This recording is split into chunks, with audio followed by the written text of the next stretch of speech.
बातमी आहे की राज्यातील राजकारण जे आहे त्याचं दिल्लीमध्ये नेमकं काय सुरू आहे। कारण दिल्लीत एकनाथ शिंदेंचं ऑपरेशन टायगर सुरू झालंय का असा प्रश्न आता विचारला जातोय।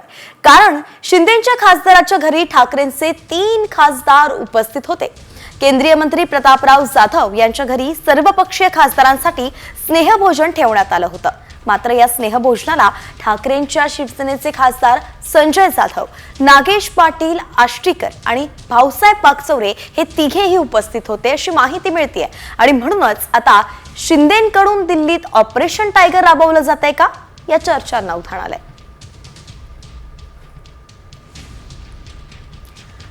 तर खासदार संजय जाधव, खासदार नागेश पाटील आष्टीकर आणि खासदार भाऊसाहेब पाकचौरे हे ठाकरे सेनेचे 3 खासदार आता शिंदेंच्या गळ्याला लागलेत का असा प्रश्न उपस्थित होतोय।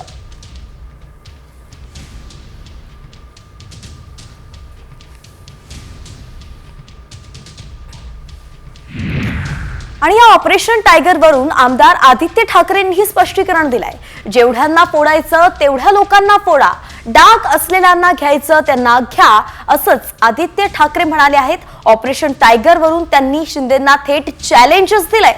स्वार्थीपणा, हावरटपणा संपत नाही असं म्हणत त्यांनी टोला सुद्धा लगावलाय। नेमकं ते काय म्हणाले पाहूयात।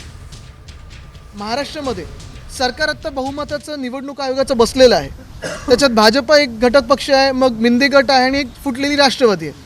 ह्या तिन्ही पक्षांनी फोडाफोडीच्या पुढे जाऊन ठीक आहे, तुम्ही जेवढा आमचा पक्ष फोडायचा ना फोडा, ज्यांना घ्यायचे भ्रष्ट असतील घ्या, ज्यांच्यावर डाग असतील, आम्ही बोलत नाही डाग अच्छे आहेत, भाजप बोलतं डाग अच्छे, पण घ्यायचं असेल घ्या।